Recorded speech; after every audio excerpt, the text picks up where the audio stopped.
Salut à tous, bienvenue dans un nouvel épisode de Tout au clavier. On va se poser la question suivante. Est-il possible, ou plutôt comment faire, parce que oui, je vous gâche la fin, il est possible de, comment faire pour gérer une émission en direct. Alors voilà, c'est un épisode un peu à destination de ceux qui veulent faire du podcasting, de la radio, des émissions en direct, en différé, ou alors en différé comme si c'était enregistré en direct, parce que on va le voir, c'est très simple. D'abord, on va commencer par se mettre une petite musique d'ambiance. Voilà, comme ça vous voyez que je vous mens pas, on peut gérer tranquillement en direct. Et puis après, on va explorer mon modèle de projet pour voir les bonnes pratiques et les échecs que j'ai exclus à force de faire des podcasts, parce que je peux vous dire que j'en ai pas mal raté aussi. Voilà. Alors oui, la première chose, c'est du basique, hein, mais il y a un cahier des charges un peu à établir, c'est de dire quel sera mon podcast, est-ce qu'il est un peu musical, est-ce qu'on est plusieurs à parler, comment je me débrouille pour pas qu'on entende la synthèse vocale, si oui. Alors ça, pour le coup, avec NVDA, c'est très facile. D'ailleurs, je vais ouvrir le micro de mon invité qui n'est autre que NVDA. Bonjour NVDA. Et là, vous voyez déjà, on a une distinction entre les deux pistes, hein, assez claire, puisque je pouvais avoir NVDA depuis tout à l'heure qui ne parlait pas. Enfin, c'est pas qu'il parlait pas, c'est que son micro n'était pas ouvert. Voilà. Donc, ce cahier des charges, une fois... Oui, non, je disais NVDA, c'est simple. Après, vous verrez avec les autres lecteurs d'écran, mais vous allez dans les paramètres, là. Préférences, synthétiseur. Et puis, vous tabulez une fois. Périphérique de sortie, et vous vous débrouillez pour que la synthèse ne soit plus audible par les micros. Voilà, c'est du bon sens, mais voilà. Ensuite, vous allez devoir créer autant de pistes que vous avez de personnes, si le nombre d'entrées vous le permet. Donc pour ça, rien de plus simple, vous créez votre piste, CTRL-T, et puis placez dessus, vous faites un menu contextuel jusqu'à Input. Souvent c'est des micros mono, donc vous choisissez Input mono. Voilà. Et puis bon, là le présentateur il peut être sur In 3, l'invité 1 sur In 4 et puis l'invité 2 sur In 5, comme ça chacun a son micro. Alors je vire cette piste que j'ai créée pour l'exemple. Donc là c'est du routage bête et méchant. Et puis après vous pouvez faire un groupe en fait pour avoir la gestion de tous vos micros sur une seule piste. Et donc là on va commencer à explorer justement le template que j'ai créé, puisque c'est la première piste, c'est la piste groupe micro. Alors vous voyez, c'est pas un bus classique, c'est une piste dossier qui, contrairement à Cubase par exemple, ne sert pas juste à replier pour ranger ces pistes qui sont en dessous, mais qui sert aussi, donc qui fait à la fois dossier et bus. Et puis juste en dessous de groupe micro, la piste 1 là, j'en parle pas parce que c'est le générique, donc là pour le coup il a rien à voir dans la manip. Donc le groupe micro qui est la piste 2, ou en vérité la piste 1, qui contient les deux autres micros, et puis qui se termine cette piste, ce dossier il se termine à la piste invité 1, puisque je n'ai qu'un seul invité, c'est NVDA, donc à la piste 4. Ça a un avantage, c'est que vous pouvez uniformiser. Par exemple, si vous appliquez de la compression, moi là j'en applique, vous voyez, je peux crier, ça sature pas, en tout cas ça ne fait pas beaucoup bouger le volume et ça ne sature presque pas, et donc on peut régler de manière à ce que ça ne sature pas du tout, hein. Vous pouvez appliquer donc cette compression de manière uniforme. Malgré tout, avoir les pistes en dessous les unes des autres là, ça peut vous permettre d'avoir une équalisation différenciée par piste, parce que vous voyez là, moi, mon micro de présentateur, je sais qu'il est assez mat, et que si je désactive mon EQ là, avec CTRL B dans le groupe, j'ai fait F et là je me place sur l'EQ et je fais CTRL B pour le désactiver, et là on se dit ah ouais, quand même ça respire moins, ça manque un peu d'aigu. Tandis que l'autre, il y a un EQ mais qui sert à une autre chose. Si je le prends, on s'aperçoit qu'il n'y a pas d'aigu qui a été remonté, mais qu'il est suffisamment aigu. Donc malgré tout, cette piste groupe, elle permet un réglage individuel, mais en donnant une patine générale quand même. Et puis vous verrez, s'il faut couper les micros, on peut tout couper d'un bloc en mutant la piste groupe. Voilà. Alors, Qu'est-ce qu'on a sous... Donc, ah oui, juste que je vous dise, pour créer une piste groupe, vous vous placez dessus, vous créez une piste vierge au-dessus de vos 2 pistes, ou vos je sais pas tant combien de pistes. Ok, vous la créez, elle est vierge, et puis vous faites majuscule entrée jusqu'à ce qu'ils disent folder. Voilà, et donc là, vous avez le début. Vous allez sur la dernière piste, là, pour le coup, qui peut être une vraie piste micro, parce que celle-ci, là, la piste micro, la groupe micro, elle est dirigée vers... ouais, elle reçoit aucun micro. Hein. Donc, enfin, elle reçoit un micro, mais il n'y a rien de branché sur... Enfin, elle reçoit une entrée, mais il n'y a rien de branché dessus, quoi. Par contre, les deux en dessous, elles reçoivent chacune vraiment un micro. Et donc, sur la fin, là, votre end of folder, eh bien, vous faites encore majuscule entrée jusqu'à aller basculer sur end of folder. Je vous fais la démonstration tout de suite. Voilà. Et là, vous avez donc avec en piste 2 folder et avec la piste 4 end of folder créé votre dossier qui contient vos micros. Voilà, alors maintenant qu'on a résolu le truc des micros, il faut se dire que vos pistes, elles sont malgré tout armées. Et il ne faut pas, si vous deviez enregistrer une prestation, je sais pas si vous avez un guitariste qui veut venir et qui dit « Ah tiens, enregistre-moi ce truc », eh bien, il faut pas que ça aille sur ces pistes qui sont armées. Comment on fait ? Bah, c'est assez simple, on se place sur les pistes avec le menu contextuel, on remonte jusqu'à Record, Disable, Input Monitoring Only. Si je traduis, ça fait enregistrement désactivé, moniteur seulement. Entrée moniteur seulement. Donc en fait, c'est simplement pour que le son, tandis que les pistes sont armées, puisse continuer de passer, mais que rien ne s'inscrive sur chacune des pistes. Voilà. Alors moi, ce que j'aime bien faire aussi, c'est sur certains de mes invités faire un peu des vacheries. Et ouais. Alors là, moi, je suis pas impacté par la reverb. Par contre, NVDA, lui, il l'est. Alors, vous voyez, hein, c'est la magie, c'est que, pareil, moi, je peux passer un petit peu à gauche et je peux mettre NVDA à droite. C'est la magie des micros différenciés. Je ne le répéterai jamais assez. Après, j'arrête, hein, promis. C'est que vous pouvez l'impacter, vous pouvez impacter vos personnes de manière à chaque fois différente. Et là, vous pouvez activer et désactiver tous les FX d'une piste en appuyant sur B, qui est une commande bascule. Ou alors, vous pouvez les désactiver individuellement. Vous voyez, là, j'ai un REEC et un Reverbite. Et ben, avec CTRL B dans le bloc des FX, vous pouvez basculer, allumer et éteindre. Voilà. Alors, qu'est-ce qu'on a en dessous des micros ? Je crois qu'on en a fini. Hein. On va pas en parler.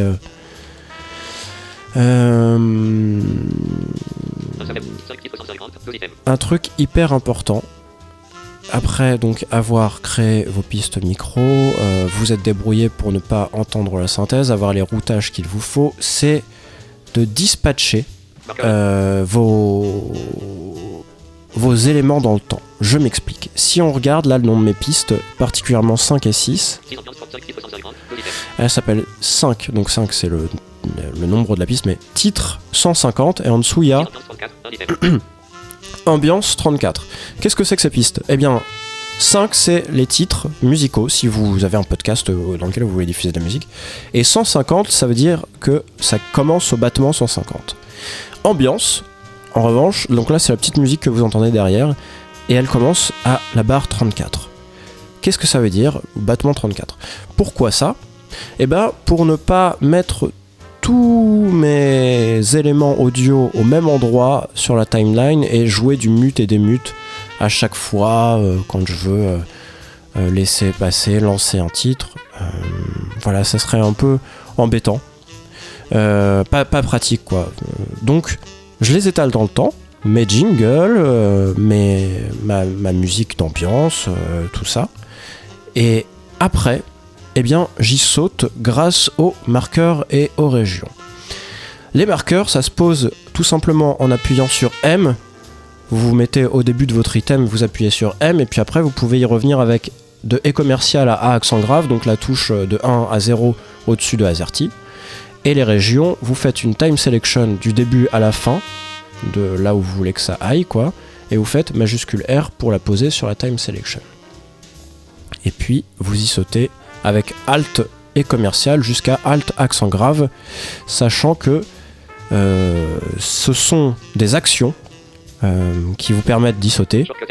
Alors, go to marker 01 par exemple, vous pouvez sauter, et dans cette liste d'actions, vous pouvez aussi, eh bien si vous avez un launchpad par exemple, le truc très à la mode là, cette télécommande avec plein de touches qui sert qu'à lancer des trucs, eh bien, vous pouvez affecter vos actions à ce launchpad, comme ça vous avez vraiment un élément physique qui va vous lancer ce que vous désirez. C'est pour ça que c'est pas un problème d'étaler dans le temps. Pour info, si vous regardez dans les actions, là, go to marker 01, ça va jusqu'à go to marker 30, donc c'est pas mal quand même. Et puis les régions, ça va même jusqu'à 40. Alors voilà, after current region finish playing, je vais y arriver. Vous allez voir, là je vais vous montrer, quand j'appuie sur 1, ça me lance quand j'appuie sur 1 tout seul, pas Alt 1, donc quand j'appuie sur le marqueur 1, ça me lance ma chanson d'ambiance. Et vous voyez, ça n'arrête pas, et ça n'attend pas quoi. Alors que si j'appuie sur Alt 1, ça va couper ma chanson d'ambiance, mais par contre si j'appuie sur Alt 2 juste après appuyer sur Alt 1, c'est-à-dire que je lance la région 2 une fois que la région 1 est enclenchée, eh bien ça va attendre que la région 1 se termine pour lancer la région 2. Petite subtilité, ne faites pas région 1 une fois qu'elle est enclenchée, région 2, région 3, parce que la mémoire ne va pas au-delà de la prochaine région, il faut toujours attendre que la région suivante soit enclenchée avant de lancer une région encore après. Vous allez me dire, mais oui, à quoi ça sert ton truc là, ça nous complique la vie, pourquoi on ferait pas juste usage des marqueurs? Alors je vais vous montrer que parfois c'est pratique.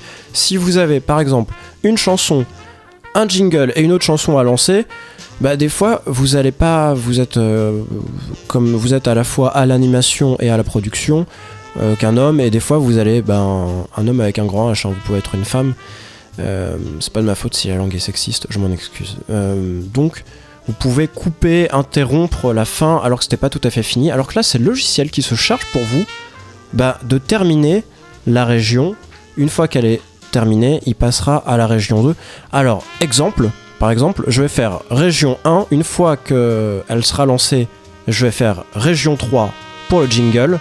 Et une fois que la région 3 sera lancée, je vais faire région 2 pour lancer une autre chanson. Vous allez voir, alors c'est parti. On la lance. Région 3.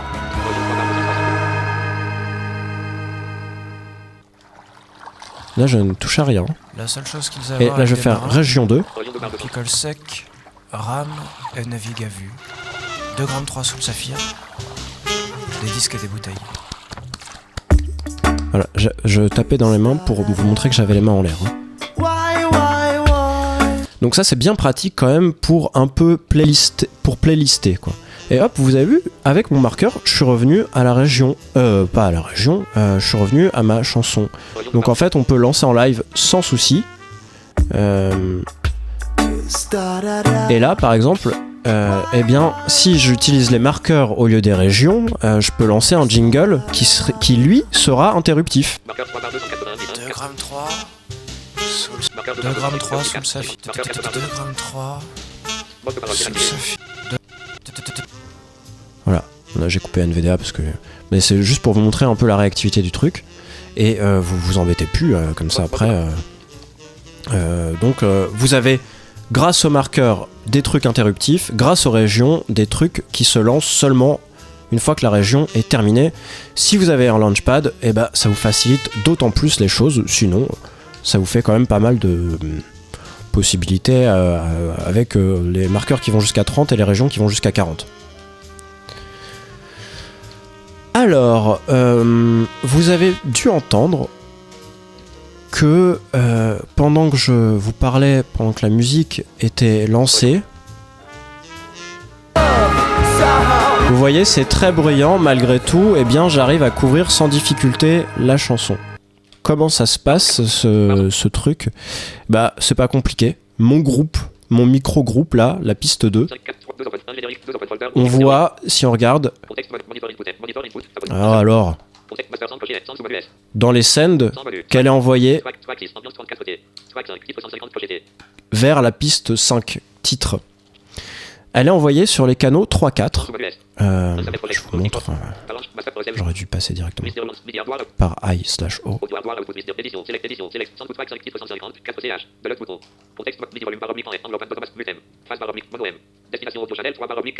Voilà, destination audio channel 3-4. Et donc vous me voyez venir. Il y a sur cette piste 5 envoyé sur les channels 3-4 ma piste 2. Et sur cette piste 5, il y a aussi un compresseur qui écoute sur les channels 3-4. Alors pourquoi pas 1-2 ? Parce que sinon je m'entendrais en deux fois. Je m'entendrais dans la piste groupe et je m'entendrais aussi dans la piste dans la piste 5. Donc on l'envoie vers le channel 3-4 et là le compresseur sur cette piste 5 il est en auxiliary input, ce qui veut dire qu'il écoute. Là je suis sur ReaComp et je mâche tab. Détecteur input, ça veut dire qu'il écoute les L plus R mais en 3-4 et non pas en 1-2. Et donc ça me permet bla bla bla de baisser le son de Queen of the Stone Age. Alors après, à vous de régler. Là, vous avez vu, j'ai mis un release assez lent.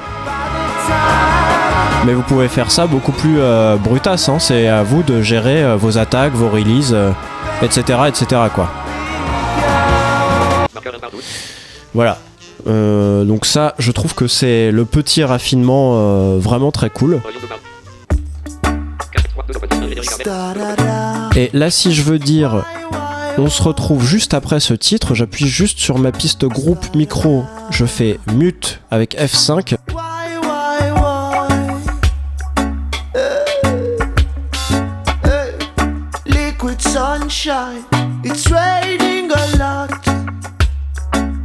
Et là vous m'entendiez pas, j'étais en train de chanter comme un petit fou. Et si on était 12 autour de la table, j'aurais coupé les 12 en même temps. Donc voilà encore un avantage du groupe, hein. Je vous en parlais tout à l'heure, mais... Alors, je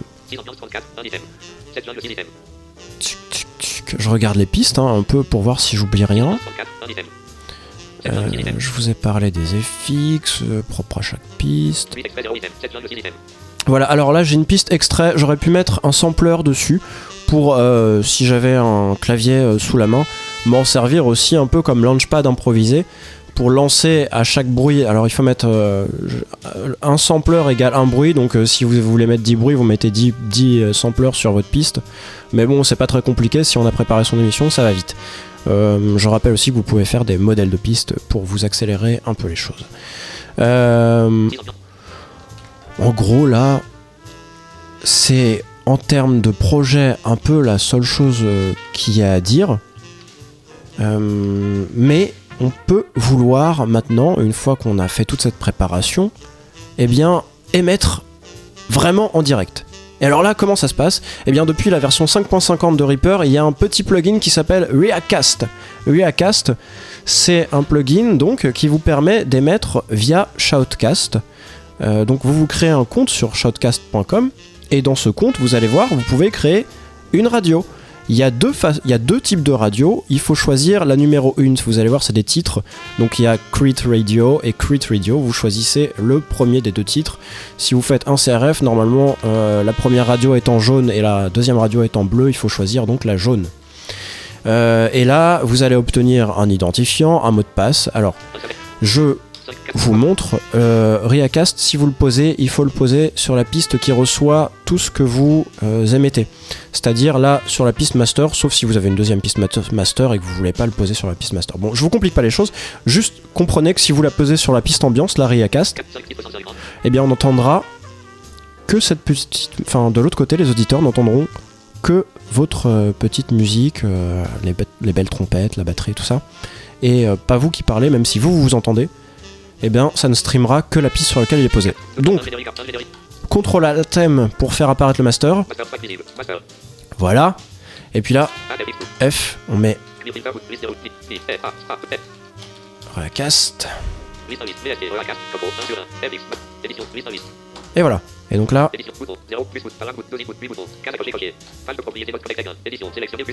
on remplit les détails. Ça c'est pareil pour tout le monde, master.shoutcast.com 2.8000. Le password, eh bien c'est celui que vous vous êtes créé pour votre radio. Serveur de description, là il y a marqué tout au clavier en direct.